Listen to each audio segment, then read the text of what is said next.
고맙습니다. 네. 세월호 참사, 이게 세월호 참사의 원인을 도덕의 불감증으로 보신 거죠, 쉽게 얘기해서. 그렇죠. 근본적인 원인은 도덕 수준이 낮다. 그런 진단이 나오지 않으면 다른 처방은 의미가 없다. 이게 제 생각이죠. 네. 도덕과 이번 사고. 예. 네. 이 인간관계를 좀 얘기해 주십시오. 우리 사회가 도덕 수준이 낮은 거는 많은 사람들이 얘기를 하죠. 도덕 수준이 낮다, 예. 대한민국에. 이러는 것보다 다 거칠어요.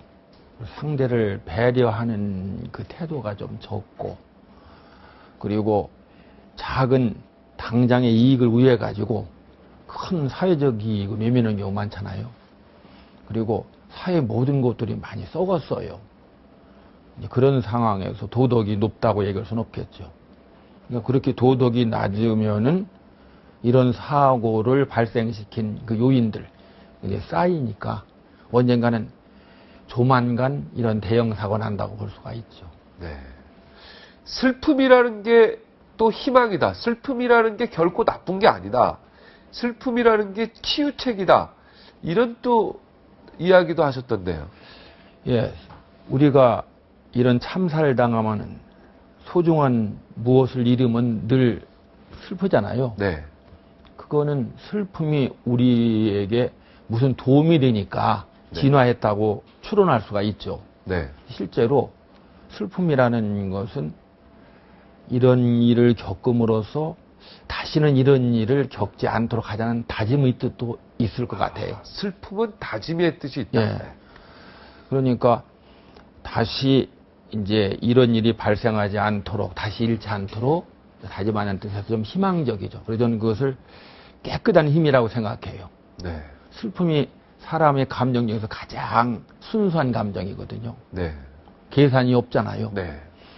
그래서 이런 슬픔의 힘을 우리가 사회를 조금이라도 더 깨끗하고 도덕적이고 건강하게 만드는 데 쓰자. 그게 제 생각이죠. 네. 웃어도 사람이 굉장히 건강하지만 또 눈물을 확 쏟아도요, 사람이 굉장히 상쾌할 때가 있거든요. 바로 그런 거 같은 느낌. 카타르시스는 흔히 그런 경우죠. 네. 그러니까 다른 사람의 그 비극에 공감하면서 우리가 눈물을 흘리고, 그건 우리에게 치유적인 효과가 있죠. 네. 근데 언제까지나 슬퍼할 수는 없지 않습니까? 그렇죠. 계속 슬픔, 우리가 빨리 슬픔의 역경을 이겨내야죠. 예. 네. 그래서 이제 우리는 이 슬픔을 느끼는 이 기회에 어떻게 하면 도덕을 높이는 길을 찾을 수 있는가 하는 걸 논해야 된다고 생각합니다. 네. 구체적으로 도덕이라는 거는 도덕이 워낙 넓어서요. 예. 윤리라는 게. 예. 효도부터 시작해서. 예. 예. 뭐 장유유서부터 시작해서요. 워낙 중요한 게 많은데 우리 선생님이 도덕 중에서도 특히 강조하고 있는 부분이 있습니까? 사회가 사회로 존재하려면 사회가 똘똘 뭉쳐야 됩니다. 네. 즉 자기 이익을 앞세우는 것보다는 사회 전체의 이익을 앞세우는 태도가 나와야 되는데 네. 그 근본이 혈연입니다. 네. 누구는 자기 자식, 부모 사이는 끈끈하잖아요. 네. 친척은 또 그 다음이고. 네. 따라서 모든 사회는 개미, 벌, 뭐 흰개미와 같은 그런 동물들과 특히 사람의 경우에도 혈연이 기본입니다. 네. 가정이 우리 기본 아니에요. 그렇죠. 예. 그런데 사람은 문화를 발전시켰기 때문에 그 혈연만 갖고 안 돼요. 모르는 사람, 낯선 사람과도 협력하며 살아야 되겠죠. 네. 협력적 태도가 이 혈연을 보완하는 그 또 하나의 기제입니다. 네. 사회에서는, 사람 사회에서는 혈연에다가 협력적 태도를 가져야 되는데, 그 배려라고 할 수 있겠죠. 그게. 그렇죠. 협력적 태도가. 예. 예. 협력적 태도를 가지려면 상대를 믿을 수 있어야 되잖아요. 네. 내가 이만큼 해주면 당신도 당연히 그만큼 해준다 하는 무건의 그 신뢰. 예, 약속이나 할 수 있으니까. 네. 그런데 그와 같은 신뢰를 떠받쳐주는 것이 도덕이거든요. 도덕적인 사회에서는 신뢰가 굳을 거 아니겠어요. 도덕이 낮은 사회에서는 속이고 자기 이익만 차리고 하는 것을 이제 널리 퍼지니까 그런 사회는 신뢰가 작죠. 따라서 협력이 잘 안 되는 거죠. 우리 사회에서 지금 문제가 되는 것은 이번 사고를 통해서 잘 드러났다고 보여지잖아요. 네. 다 있어요. 그 뭐 소위 매뉴얼이라고 말하는 여러 가지 뭐 그 관행 절차 그 법 다 있어요. 네. 안 지켜지죠. 그건 뭐냐면 자기 편리한 대로 그때 지키지 않았기 때문에 그래요. 그러니까 법을 아무리 바꾸고 제도를 바꾸고 뭐 새로운 기구를 만든다 하더라도 도덕이 없으면은 그 허사예요. 즉 부실한데 의리의리한 대고를 올리는 격이 된다 그런 얘기죠. 그러니까 도덕은 신뢰다. 그죠? 예, 도덕의 신뢰를 이제 제공할 수 있는 거죠. 그러니까 도덕이라는 게 신뢰를 제공할 수 있다. 예. 그러니까 우리로 쉽게 치면은 인간의 기본이 되어야 된다는 뜻이겠죠. 그렇죠. 그렇죠. 인간의 지금의 배 선장도 그렇고 설원도 그렇고 청해진 해운도 그렇고 뭐 장례비를 그 아르바이트생한테는 안 준다 이런 얘기는 막 가슴이 제가 막 메어져요. 예? 그러니까 저래도 그 장례비를 해주고 싶다는 생각이 막 들거든요. 예. 그 아르바이트 학생 19살 대학교 1학년 10만 원인가 받으려고 그렇게 아르바이트비 10만 원 받으려고 했다는데 청해진 해운사에서 그 아르바이트 학생한테 장례비도 거절한 거 아닙니까? 이런 거가 우리 선생님이 말하는 바로 도덕에 들어가는 거죠. 그렇죠. 이제 사고가 난 원인을 다 살펴보면요.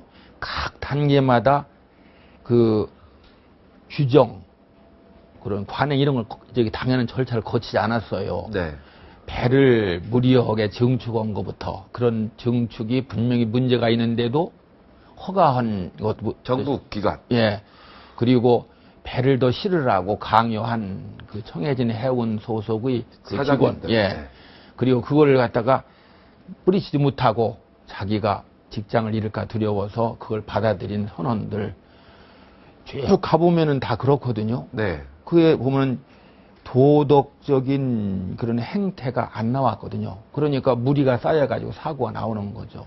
그러니까 그 당시에 보면 절차가 다 있어요. 네. 누구나 다 지켜야 될 규칙이 있는데 안 지켜져요. 그 중에 한 명만 지켰어도 이런 일로. 예. 근데 지키려면은 누가 정부나 뭐 다른 사람이 일일이 감시할 수는 없거든요. 네. 그러니까 결국 기본은 도덕이라 그런 얘기죠. 네. 선장만 똑똑했어도 좀 바른 사람에서도 참사 이렇게 커지지 않았겠죠. 네. 그런데 그 사람이 잘못한 건 뭔가요? 지금 잘못은 없다 그러잖아요. 네. 결국은 도덕으로 귀결된다 그런 얘기죠. 야.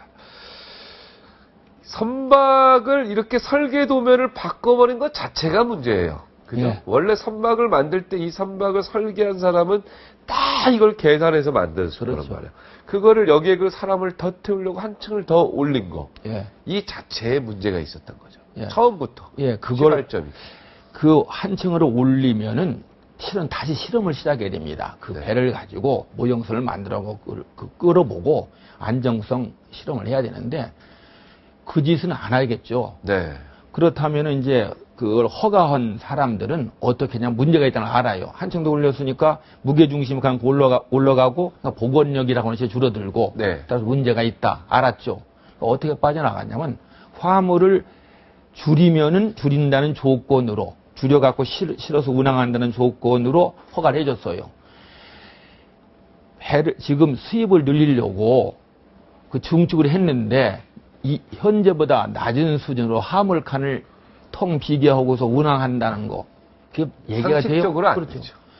더군다나 일반적으로 우리 사회에서는 과적이 늘 문제가 되거든요. 네. 그러니까 화물을 줄인다는 조건으로 허가한다는 얘기를 한 사람들은 자기들은 책임을 안 지겠다는 얘기죠. 결정적인 순간에 그 화물 적재 문제 때문에, 과정 문제 때문에, 예. 결정적인 순간에 승객들을 구해야 되는데, 예. 해운선사하고 화물 과적한 거 줄여라, 예. 컴퓨터 조작해라, 예. 이거 했다는 거 아니에요. 예. 속이 터져 죽겠어요. 그 얘기 들으니까 또 오늘. 하루하루 지날 때마다 새로운 소식 하나씩 나오는데, 예. 아주 속이 터집니다. 이런 한심한 사람들이냐, 이런 생각이 드는데. 저는 그래요. 이게 선장이 왜 그렇게 행동인지를 잘 몰랐거든요. 네. 이제는 좀 밝혀졌어요. 네. 그래서 저는 오히려 그게 마음이 좀 덜 아파요. 아, 그 사람들이 아, 구원파라는 얘기입니까? 아니. 그 이야기 하시는 아니, 겁니까? 그 선장이나 선원들이 예. 왜 그렇게 매정한 사람들이었나. 네. 자기들만 살려고 그 시간을 허비했냐 하는 거에 대해서 늘 의문이었거든요. 네, 저도 의문입니다. 전 지금까지인데 어떻게 그런데 이 해결했어요? 사람들이 책임 문제, 자기들 빠져나갈 길을 찾느라고 승객을 구원하는 일에는 잠시 잊어먹었다는 걸 생각하니까 덜 사악한 존재였구나 생각이 들더라고요. 네. 그러니까 사람이 그런 상황에 되면 나는 빠져나가야지 생각이 나오잖아요. 네. 그걸 억제하는 것이 도덕입니다. 네. 지금 내가 다 뒤집어 쓰더라도 승계는 살리고 봐야 되겠다. 그런 생각을 하는 것이 도덕이거든요. 도덕이 낮은 상황에서는 그런 행태가 더욱 많이 나올 수밖에 없겠죠. 네.